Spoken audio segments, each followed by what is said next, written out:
102페이지 33번 할 차례죠. 맞습니까? 예, 102페이지 33번 주택 임대차 보호법입니다. 옳은 것입니다. 보증금 1억 2천만 원. 1번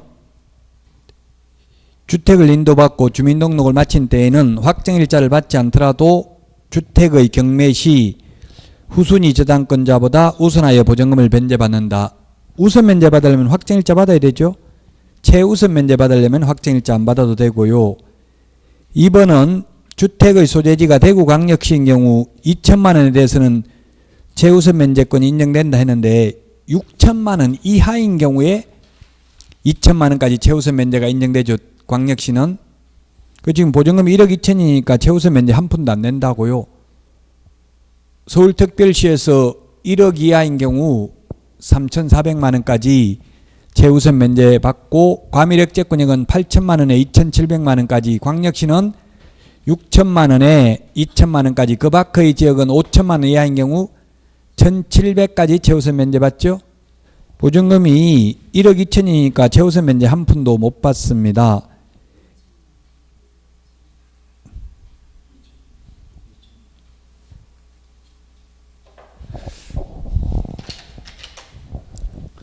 서울에서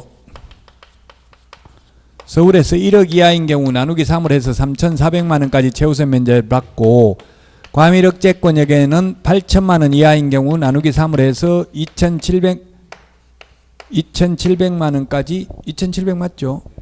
최우선 면제 받고, 광역시는 보증금이 6천만 원 이하인 경우에만 2천만 원까지 최우선 면제를 받는데 지금 보증금이 대구광역시인데 1억 2천이라고 돼 있잖아요, 문제에. 그러니까 최우선 면제를 한 푼도 못 받는다고요.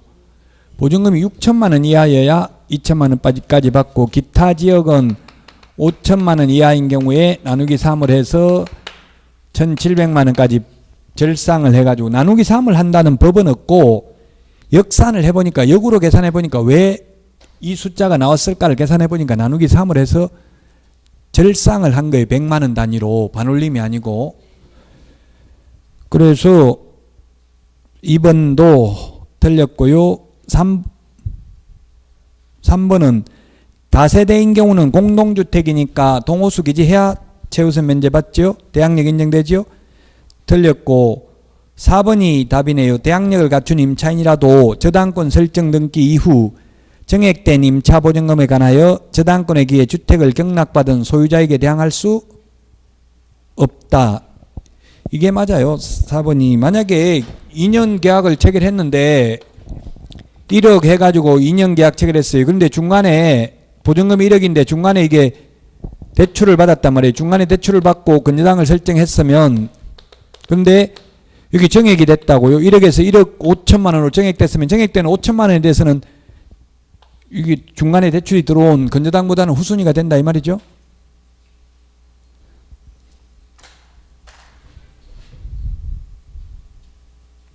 대항력을 갖춘 임차인이라도 저당권 설정 등기 이후 중간에 또 은행 융자 받았다고요. 그리고 나서 정액이 됐다면 정액된 금액은 이 근저당보다 후순위가 된다 이 말이에요. 4번이 답이고 5번 확정일자를 먼저 받은 후 주택의 인도와 전입신고를 하면 그 신고일이 저당권 설정 등기일과 같아도 임차인이 저당권에 우선한다 했는데, 확정일자를 먼저 받은 후 주택의 인도와 전입신고를 했다. 이런 경우는 주택의 인도와 전입신고를 한 다음 날 우선 면제 효력이 생기죠. 그래서 저당권이 더 우선합니다. 33번의 답 4번. 34번에 옳은 것은 했는데 1번 매수신청 대리인 등록은 반드시 개업공개사이어야 합니다. 개설 등록을 하지 않아도 틀렸습니다. 2번은 보조원은 출석할 수 없습니다. 개업공개사가 반드시 출석해야 됩니다. 3번에 매수신청 대리인이 되고자 하는 법인인 개업공개사는 주된 중개사무소가 있는 곳을 관할하는 지방법원장에게 매수신청 대리인 등록을 해야 된다. 고수로 고쳐야 되겠죠. 있는 것을, 중개사무소가 있는 것을, 있는 곳을 관할하는 지방법원장에게 3번이 그래서 답입니다. 것을 곳으로 고치시고요. 그 다음에 3번이 답이고 4번은 소송 대리는 안 됩니다. 항고 소송, 배당 이의 소송, 소송 대리는 할 수가 없습니다. 5번은 대리 행위마다 대리권을 증명하는 문서를 제출해야 됩니다. 다만 같은 날 같은 장소에서 대리 행위를 동시에 하는 경우에는 하나의 서면으로 가름할 수 있습니다. 그래서 5번도 틀렸습니다. 34번의 답 3번이고요. 35번 이게 부동산 실권리자 명의등기에 관한 법률인데요. 부동산 실권리자 명의등기에 관한 법률, 소위 등기명의신탁이죠. 갑과 을이 매매계약을 했는데 갑을병 이렇게 되어 있네요. 이게 갑이 신탁자고요. 갑이 신탁자, 병이 수탁자, 병이 매도인입니다. 자, 이런 관계에서 보면은 계약명의신탁에 해당된다. 계약명의신탁이 아니고 이걸 소위 등기명의신탁, 3자간 명의신탁 또는 중간 생략형 명의신탁이라고 합니다. 이 매도인이죠. 을은 매도인이고 매매 계약을 했습니다. 매매를 해가지고 돈을 주고 등기를 넘겨주면 되는데 등기를 갑 앞으로 넘기는 게 아니라 이 두 사람 간의 명의신탁 약정에 의해서 이 명의신탁 약정은 무효이고요. 그로 인한 물권 변동 효력 등기도 무효이다. 그러나 이러한 무효를 가지고 제3자에게는 대항할 수 없다. 제3자는 선악을 불문하고 유효하게 소유권을 취득합니다. 자, 그래서 1번은 계약명의신탁이 아니고 등기명의신탁이고요. 병명의 등기도 무효고요. 3번 병명의로 등기가 이루어지면 소유권은 갑에게 기속되는 게 아니라 등기가 무효이기 때문에 을에게 기속됩니다. 4번 갑은 매매계약에 기하여 을에게 소유권 이전넘기를 청구할 수 있다. 이게 맞죠. 5번 병이 소유권을 취득하고 갑은 병에게 대금 상당의 부당이득 반환 청구권을 행사할 수 있다 했는데 지금 해설이 그대로 돼 있죠. 이거 5번 지문이 그대로 해설에 똑같이 돼 있죠. 그래서 해설이 좀 잘못됐는데요. 5번 병이 소유권을 취득하지 못합니다. 무효니까 등기가. 병이 소유권을 등기가 무효니까 취득 못하고요. 무효인 등기 말소 청구를 하거나 또는 진정명의 회복 등기 신청을 해서 을 앞으로 소유권을 돌려놓은 후에 매매계약에 의해서 갑명의로 소유권을 이전 등기를 격려하는 때에 소유권을 취득합니다. 5번 해설이 지금 5번 문제를 그대로 해설로 해놨잖아요. 좀 잘못됐습니다. 그래서 해설도 36번에 틀린 것은 1번입니다. 주말 체험 영농의 경우에는 세대 부부가 합산하는 게 아니라 부부가 각각이 아니라 합산입니다. 합산. 세대 부부가 각각이라고 돼 있잖아요. 각각이라는 말이 틀렸죠. 세대원 전부 합산 1000제곱미터 미만입니다. 소유할 수 있습니다. 36번에 1번이 답이고요. 37번 옳은 것은 했는데 37번 1번이 답이네요. 2분의 1 이상이 대한민국 국적을 보유하고 있지 아니한 법인 또는 단체는 외국인 등에 해당한다. 4원 구성 2분의 1 이상이 대한민국 국적을 보유하고 있지 아니한 법인 또는 단체는 외국인 등에 해당됩니다. 맞습니다. 2분의 1이라는 말 우리 56번 암기 프린트에도 7번에 정리되어 있죠. 56번에 7번에 보면은 외국인 용의정이라고 되어 있습니다. 그래서 1번이 답이고요. 2번은 외국인이 대한민국 안의 부동산을 취득하는 계약을 체결하였을 때는 계약 체결로부터 60일 이내에 신고해야 되고요. 그 다음에 3번은 계약 이외의 원인인 경우는 60일이 아니고 6월 이내에 신고를 해야 되고요. 4번에 외국인이 계약으로 인한 부동산 취득을 신고하지 않는 경우에는 300만 원 이하의 벌금이 아니라 과태료이고요. 그 다음에 5번은 계속 보유 신고는 6월 이내에 해야 됩니다. 6월 이내. 6월 이내 안 하면 100만 원 이하의 과태료입니다. 외국인 토지법이었을 때는 토지만 해당됐는데 지금은 토지, 건축물, 입주권, 분양권 모두 신고 대상입니다. 허가의 경우에는 토지만 허가 대상입니다. 그 다음에 38번입니다. 38번. 경매인데요.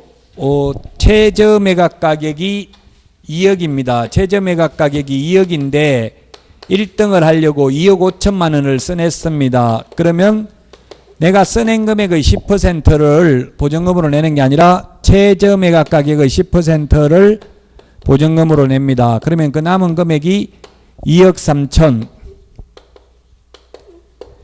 따라서 차순위 매수 신고는 차순위 매수 신고를 하려면 최고가 매수 신고인이 신고한 금액에서 그 보증금을 뺀 금액 이상 써내야 됩니다. 차순위 2등을 뽑는 이유는 1등이 보증금만 걸어놓고 잔금을 안 내면 보증금 몰수해서 배당재단에 편입합니다.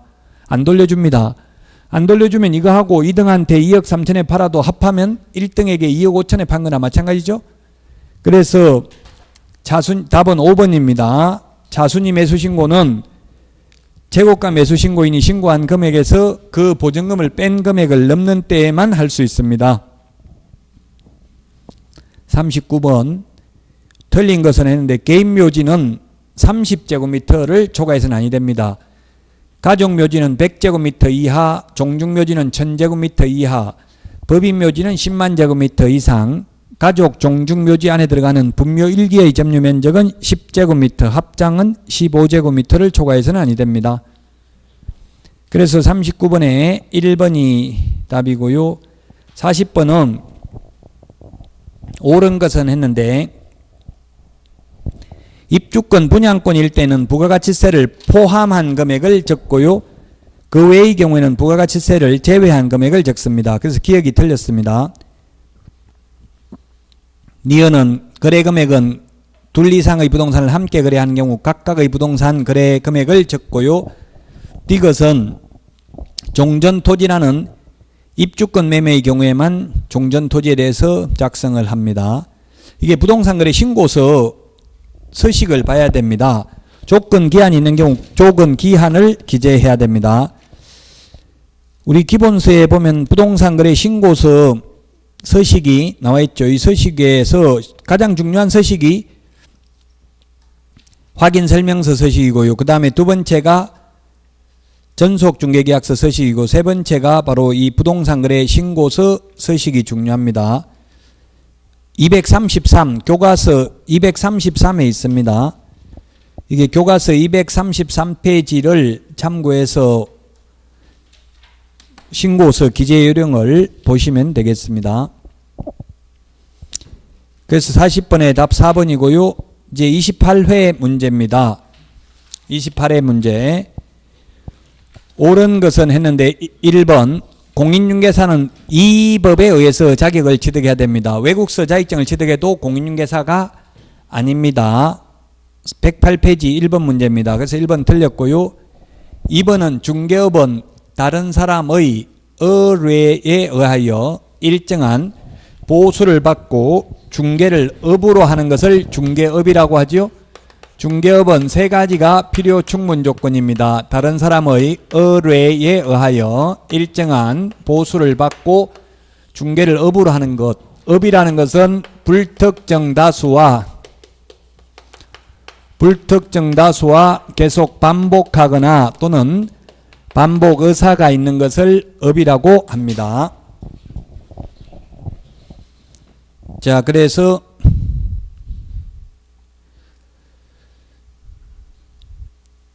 2번도 틀렸습니다. 보수 유무와 관계없이 이 말이 틀렸다고. 보수 안 받으면 업이 아니라고요? 셋 중에 하나라도 빠지면 업이 아니다. 3번은 개업공개사인 법인의 사원으로서 중개 업무를 수행하는 공인중개사는 소속공개사가 아니다 했는데 소속공개사의 용어정의에는 법인의 임원 또는 사원으로서 공인중개사인 자를 포함한다 이렇게 돼 있죠. 그래서 틀렸고요. 4번은 보조원은 개업공개사에 소속된 공인중개사로서 이 말이 틀렸죠? 공인중개사가 아닌 자로서 현장 안내 및 일반 서무 등 단순한 업무를 보조하는 자를 말합니다. 5번이 정답입니다. 중개행위에 해당하는지, 중개행위는 법에는 없어요. 판례입니다. 중개행위에 해당되는지 여부는 주관적 의사가 중요한 것이 아니라 객관적 사실로 보아 사회 통념상 판단하여야 한다. 따라서 의뢰인이 맡겨놓은 계약금 중도금을 떼먹고 실장이 도망가면 그것도 중개행위로 보고 사장이 책임져야 된다는 게 판례입니다. 주관적 의사가 중요한 게 아니라 객관적 사실로 보아 판단해야 된다. 5번이 답이 되겠고요. 그 다음에 2번 자격증 대여 등의 금지행위 행위에 해당하는 것을 모두 고르면 기억에 양수하여 사용해도 안 되고요. 니은에 양도하는 행위도 안 되고요. 그 다음에 디귿에 자격증을 대여하는 행위, 리얼에 성명을 사용하여 중개업무를 하게 하는 것, 성명 사용하게 하는 거하고 양도 대여하고 똑같습니다. 처벌 규정이. 그래서 개업공개사가 자기 성명 사용하게 하면 등록증 양도 대여하고 똑같고요.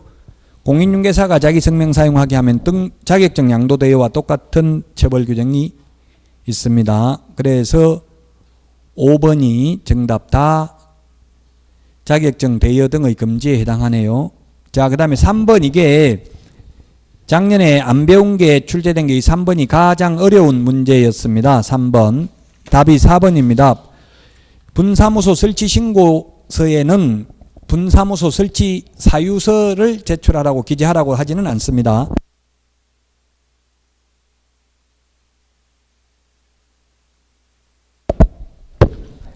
본사의 명칭, 본사 소재지, 본사 등록번호, 5번에 분사무소 책임자, 자격증 발급한 시도, 이게 가장 어려운 문제였습니다. 100점 못 받게 하려고 냈어요. 이거 강의한 선생님 한 명도 없었어요, 작년에. 그 100% 100점은 못 받아요. 제 강의 들어도 90점까지는 적중시킬 수 있어요. 분사무소 설치 사유는 적으라는 말이 없다. 분사무소 설치 신고서 서식에 보면 안 배우는 것도 한두 문제는 두 문제 나왔어요. 작년에. 4번에 틀린 것은 했는데 분사무소 설치 신고 시 분사무소의 책임자가 분사무소 설치 신고일 전 1년 이내에 직무교육을 받았을 것 했는데 2년 이내, 2년 X 1년 이내고 직무교육이 아니고 무슨 교육 받아야 돼요? 실무교육 받아야 되죠. 그래서 틀렸고요. 이 4번도 중요합니다. 법인의 등록 기준 중요하고요. 5번 보겠습니다. 5번 옳은 것은 했는데 1번 소속공인회사는 등록을 할 수 없습니다. 소속공인회사는 그만두고 개업하려면 취직하고 있다. 그만두고 개업해야 되지. 취직된 상태에서는 개업 안 된다 이 말이죠. 2번 등록관청은 등록증을 교부하기 전에 등록한 자가 손해배상 책임을 보장하기 위한 조치를 하였는지 여부를 확인하여야 한다. 예, 등록증 교부 전에 보정 설정 여부를 확인하고 지체 없이 등록증을 교부해야 됩니다. 2번 맞습니다. 그 다음에 3번은 등록증은 국토교통부 장관이 교부하는 게 아니라 등록관청이 교부합니다. 그래서 틀렸고요. 4번은 공인중개사 법령상 모든 사진은 여권용 사진으로 바뀌었습니다. 반명함판 사진에서 작년에. 그래서 여권용 사진 제출을 해야 되고요. 5번은 개업공개사 사무소 개업공개사가 종별을 달리하여 업무를 하고자 등록신청서를 다시 제출하는 경우 종전등록증은 반납하지 않아도 된다. 반납해야 됩니다. 예를 들면 중개인이 공인중개사인 개업공개사 되려면 옛날 중개인 등록증은 반납해야 되겠죠. 반납하고 새로 받아야 됩니다. 2번이 답입니다. 6번입니다. 2017년 1월 25일 서울특별시 소재 갑소유 X 상가 건물에 대하여 보증금 5억 월차임 500만 원으로 하는 임대차 계약을 체결한 경우 을은 X 건물로 인도를 받고 사업자 등록을 신청하였다. 이 사안에서 개업공개사가 상가건물임대차보호법의 적용과 관련하여 틀린 것은 모두 고르면 했는데, 자, 그래서 이거는 지금 2001년 1월 15일, 지금은 6억 천으로 받겠다고 했죠. 이때 2017년 1월 25일은 환산보증금이 4억 이하인 경우만 원칙적으로 적용되었잖아요. 상가금리임대차보호법이. 환산보증금이 일정 금액,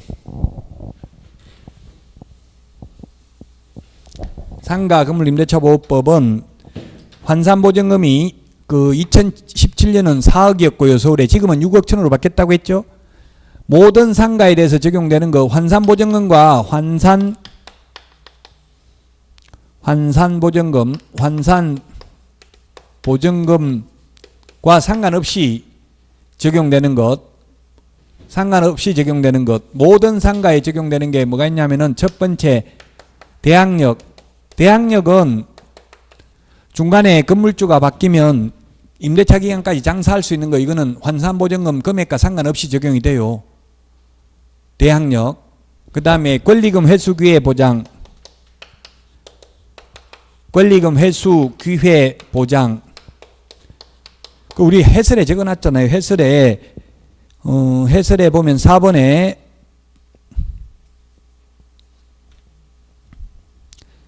아, 4번이 아니고 맨 위에 보면 대항력, 권리금 보호, 계약갱신 요구권,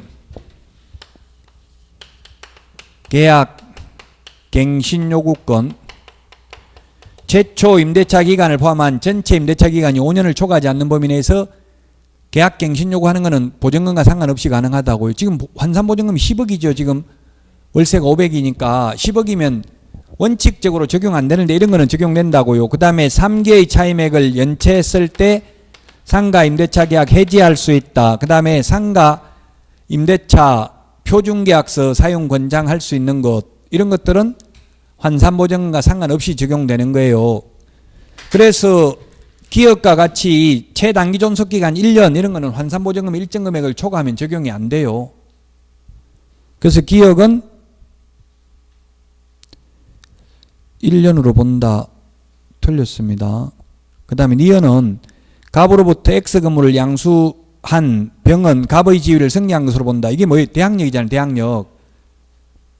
대항력이 있기 때문에 계약기간 동안은 주인이 바뀌어도 장사할 수 있다. 니은은 맞는 말이에요. 디귿은 을의 차임 연체액이 2개의 차임액에 달하는 경우 갑은 임대차 계약을 해지할 수 있다. 상가는 3개의 차임액이 연체돼야 해지할 수 있다 했죠?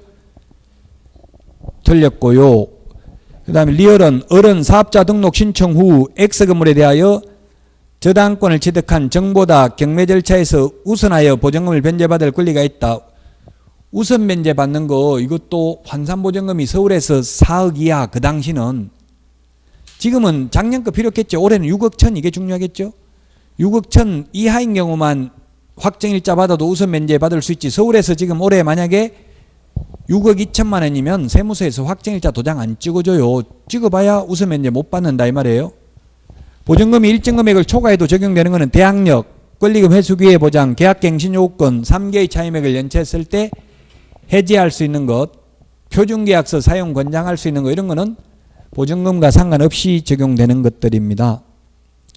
우리 1년에 5%밖에 100분의 5밖에 못 올린다고 돼 있잖아요. 그러나 환산보증금 일정 금액 초과해버리면 그것도 적용이 안 돼요. 그래서 지금 서울에서 6억 천이 넘으면 시세만큼 올릴 수 있다고요. 5%밖에 못 올리는 게 아니라. 이게 사실은 대항력이 있고 계약갱신 요건이 있어서 금액이 아무리 커도 5년 동안 장사할 수 있을 것처럼 보이지만 1년마다 확확 왕창왕창 올리면 버티기 힘들겠죠. 시세가 다 올랐다고, 주변 시세가. 자, 그래서 답 4번입니다. 6번에는 4번이 되어 있고 좀 어렵죠. 문제가 이거 6번 같은 거는. 7번은 중개 대상물에 포함되지 않는 것을 모두 고른 것은 했는데, 기업의 피분양자로 선정된 장차 건축될 특정의 건물, 분양자는 분양한 사람이고 피분양자는 분양당한 사람이니까 분양받은 사람이고요. 수분양자하고 피분양자하고 같아요. 수분양자는 받을 숫자거든요. 분양받은 사람이 수분양자. 피분양자도 분양당한 사람이니까 분양받은 사람이에요. 그 분양받은 사람이 선정됐고요. 특정 건물이니까 동호수도 정해졌다는 이야기죠. 미래의 건축물로서 중개상물입니다. 다만 추첨기일 날 추첨하여 당첨되면 입주할 수 있는 권리에 불과한 입주권은 중개상물 아니라고 했죠. 그래서 입주권이라는 말만 하면 이게 중개상물인지 아닌지 다툼의 여지가 있어요. 도시 및 주거환경경비법에 의해서 관리처분 인가받은 입주권은 또 중개상물 되죠. 그래서 기역은 중개상물이고요. 니은, 디귿, 권리금 중개상물 아니고요. 리얼은 이른바 대토권 중개상물 아닙니다. 답이 그래서 5번이고요. 8번 개설 등록을 할 수 있는 경우에 해당하는 것은 했는데 1번은 자격 취소된 후 3년이 지나야 되고요. 그 다음에 2번은 이 법이든 저 법이든 금고 이상 형을 선고받으면 집행이 종료된 날로부터 3년이 경과되어야 합니다. 경과되지 않았으니까 등록이 안 되고요. 그 다음에 등록하지 않은 인장을 사용하여 공인중개사 자격이 정지되고 그 자격 정지 기간 중에 있는 경우 자격 정지 기간 중에 결격 사유라서 안 되고요. 그 다음에 5번도 업무 정지 기간도 결격 사유고요. 4번이 답입니다. 4번. 원래 등록 취소되면 3년 지나야 된다. 등록 취소되면 3년 지나야 되는데 3년 지나야 결격 사유에서 벗어나는데 이 규정을 적용받지 않는 예외가 3가지 있다고 했어요. 사망, 해산, 그 다음에 결격 사유, 등록 기준 미달. 이것으로 인하여 등록이 취소된 경우에는 등록 취소되고 나서 3년 지나야 된다는 규정을 적용 안 받는다고 했어요. 법 제10조 1항 제8호에 있습니다. 사망을 하거나 해산을 하면 영원히 벗어날 수 없다고 했죠. 사망하면 끝. 영원히 다시는 개업할 수 없습니다. 부활하지 않는 한. 결격 사유에 해당되면 파산 선고받으면 등록이 취소되고 3년 지나야 되는 게 아니라 복권만 되면 등록할 수 있다 이 말이에요. 그래서 이 3개는 등록 취소되고 나서 3년 지나야 된다는 규정을 적용받지 않는다는 이야기입니다. 4번입니다. 그래서 9번 부동산 실권리자 명의등기에 관한 법률이네요. 9번 부동산 실권리자 명의등기에 관한 법률. 이거 지금 저번 시간에는 등기 명의신탁을 봤는데 이번에는 계약 명의신탁이네요. 계약 명의신탁. 갑, 을, 병. 갑과 을이 있고요. 병이 있고 정이 있네요. 이게 갑이 신탁자고요. 갑이 신탁자, 을이 수탁자. 그 다음에 정이 제3자, 병이 매도인입니다. 그래서 두 사람 간의 명의신탁 약정은 무효이고요. 명의신탁 약정은 무효이고 그 다음에 그로 인한 물권 변동은 원래 무효인데 다만 계약 일방 당사자가 수탁자가 되고 그 상대방 당사자가 명의신탁 약정이 있다는 사실을 알지 못하는 경우는 그러하지 아니하다 유효하고 제3자는 선악을 불문하고 유효하고요. 수탁자가 수탁 부동산을 임의로 처분해도 형법상 횡령죄의 죄책이 성립하지 않는다. 자, 그러면 이거 민법에 나오는 거죠. 기역, 갑과 을은 위 약정이 무효이다. 갑과 을. 예, 맞죠? 명의신탁 약정은 무효입니다. 니은, 갑과 을이 위 약정을 병이 알지 못한 경우라면 유효하다. 병이 몰랐다 하더라도 이거 병이 모르면 요거는 유효한데 을이 소유권 취득하는 거는 유효한데 명의신탁 약정 무효라는 이야기예요. 민법입니다. 민법. 그 다음에 디귿 갑과 을의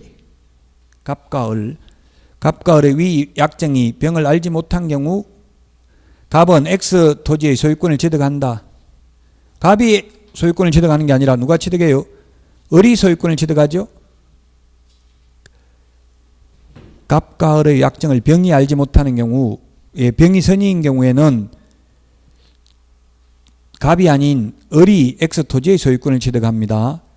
리얼 갑과 을이 위 약정을 병이 안 경우에는 을로부터 X 토지를 매수하여 등기를 한 정은 그 소유권을 취득하지 못한다. 제3자는 선악을 불문하고 소유권을 취득하죠. 답 1번입니다. 1번. 이건 부동산 실권리자 명의등기에 관한 법률 민사특별법이라고요. 9번에 1번이 답이 되겠고요. 10번. 갑은 2017년 1월 28일 자기 소유의 X주택을 2년간 을에게 임대하는 계약을 체결하였다. 개업공개사가 이 계약을 중개하면서 주택임대차보호법 관련 설명을 옳은 것은 했는데 1번 우리 확정일자는 동사무소에서 받아도 되고요. 공정인 사무소에서 받아도 되고요. 등기소, 등기과에서 받을 수도 있습니다. 그래서 받을 수 없다고 해서 1번 틀렸고 2번 을이 X주택의 일부를 주거 외의 목적으로 사용해도 주택임대차보호법이 적용된다. 그러나 다방하고 주택하고 같이 쓰고 있다 이런 말 나오면 그건 다방이라고 했죠. 슈퍼마켓이나 인쇄소하고 주택하고 같이 쓰고 있으면 그건 주택으로 인정이 됩니다. 그래서 2번도 틀렸고요. 3번 임대차 계약이 묵시적으로 갱신된 경우 갑 임대인은 언제든지 해지 통지할 수 없고요. 임차인이 언제든지 해지 통지할 수 있고 임차인이 해지 통지하면 3개월이 지나면 효력이 발생하고요. 임대인은 또다시 2년 보장해 줘야 됩니다. 최단기 존속기간 묵시적으로 갱신된 경우. 4번 임대차 기간에 관한 분쟁이 발생한 경우 임대인이든 임차인이든 모두 임대차 분쟁조정위원회 조정을 신청할 수 없다가 아니라 있습니다. 주택임대차 분쟁조정위원회는 지금 법률구조공단에는 둔다라고 돼 있고요. 시도의 경우 주택임대차 분쟁조정위원회를 둘 수 있다 이렇게 돼 있습니다. 지금 서울특별시 같은 데는 두고 있습니다. 5번 경제사정의 변동으로 인한 변동으로 약정한 차임이 과도하게 되어 적절치 않은 경우 임대차 기간 중 을은 그 차임의 20분의 1을 초과하여 감액을 청구할 수 있다. 정감 청구할 수 있는데 정액은 상한선이 있고 감액은 상한선이 없죠. 그래서 감액은 IMF 때 많이 깎아달라고 하는 경우도 있었다. 주변 시세가 다 내려갔으면 5번이 정답입니다. 11번 고용신고에 대해서 옳은 것 전자문서로 신고할 수 있습니다. 고용신고, 인장등록, 전자문서 가능합니다. 전자문서 안 되는 게 휴업신고, 폐업신고, 그 다음에 대리인이 부동산 거래 신고하는 경우 한 명이 신고를 거부해서 상대방이 단독으로 부동산 거래 신고하는 경우 정정신청, 면적 변경 없이 가격을 변경하는 경우 등은 전자문서가 안 됩니다. 1번이 맞고요. 2번은 보조원은 자격증이 없는데 뭐 시도지사에게 자격 확인을 요청해야 된다. X죠. 보조원이 아니고 2번은 소속공개사에 대한 이렇게 하면 맞겠죠. 그 다음에 3번도 보조원이 아니고 소속공개사입니다. 보조원은 직무교육 받습니다. 보조원 될 사람은. 2번도 3번도 틀렸고 4번은 고용관계 종료신고는 사후 10일 이내 합니다. 30일 틀렸고요. 5번은 외국인을 소속공개사로 고용신고하는 경우에는 그의 자격증은 제출 안 해도 되고요. 다만 결격사유에 해당되지 아니함을 입증하는 그 국가에 주재하는 대한민국 영사관이 확인하는 공정서류나 증명서류는 제출해야 됩니다. 외국인을 직원으로 고용할 경우에는 자격증은 제출할 필요 없다고 했습니다. 그래서 11번에 1번이고요. 12번 겸업할 수 있는 업무가 아닌 것은 답 3번입니다. 주택 상가 분양대행만 가능하고 택지 분양대행, 토지 분양대행은 안 됩니다. 12번에 3번이 정답입니다. 법 14조. 지금 여러분들이 공부하면서 어느 파트에서 시험이 출제되고 있구나. 이 파트를 앞으로 공부 열심히 해야 되겠다. 이것만 알면 되는 거지.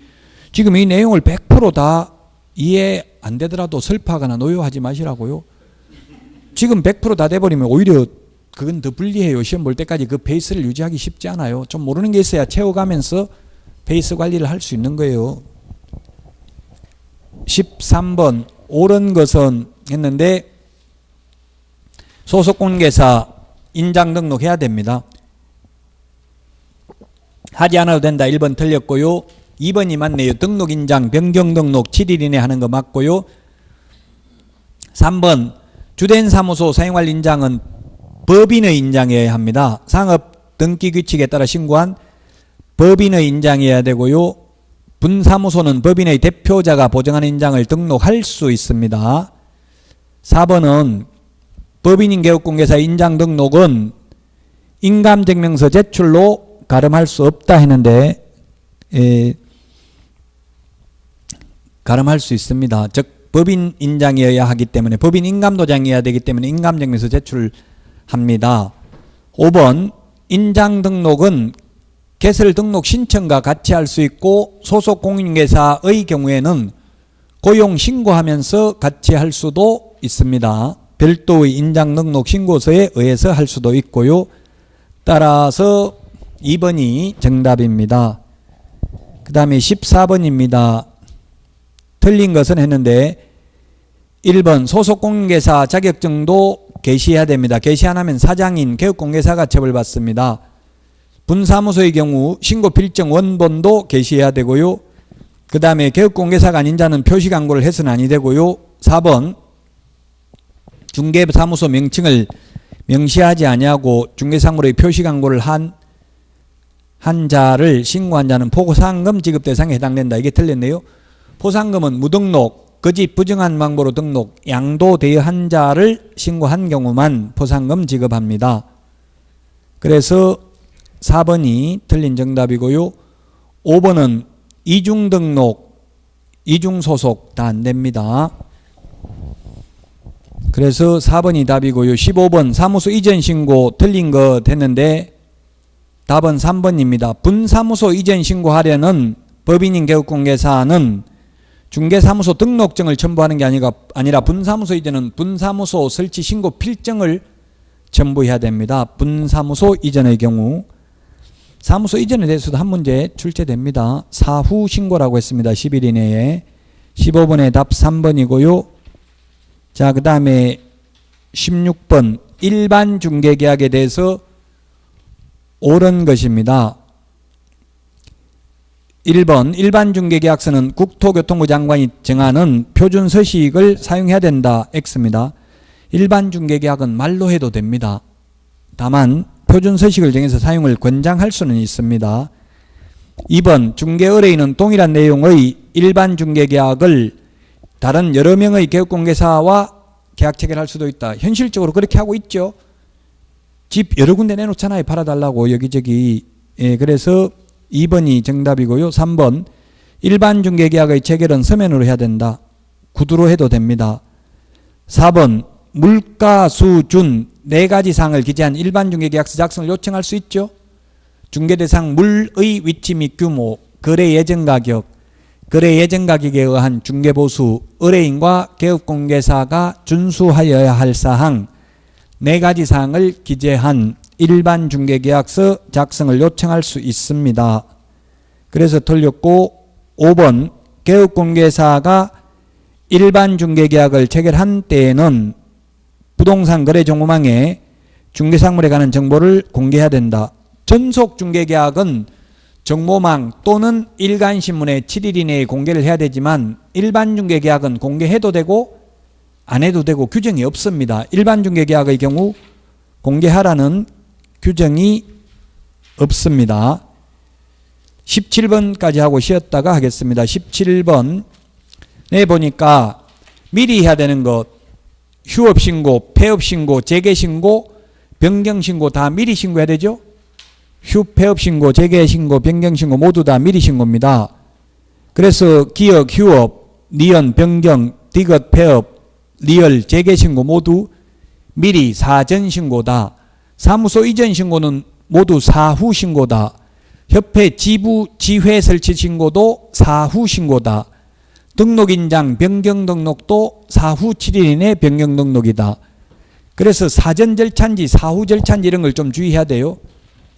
개인 묘지는 사후 30일 이내 신고, 가족 종중 문중 법인 묘지는 미리 허가, 개인 자연장지는 사후 30일 이내 신고, 가족 문중 종중 자연장지는 미리 신고, 법인 자연장지는 미리 허가. 예를 들면 이렇게 되어 있습니다. 그래서 사전 절차인지 사후 절차인지 앞으로 공부할 때 좀 주의를 하시라고요. 여기까지 하고 쉬었다가 18번부터 하겠습니다.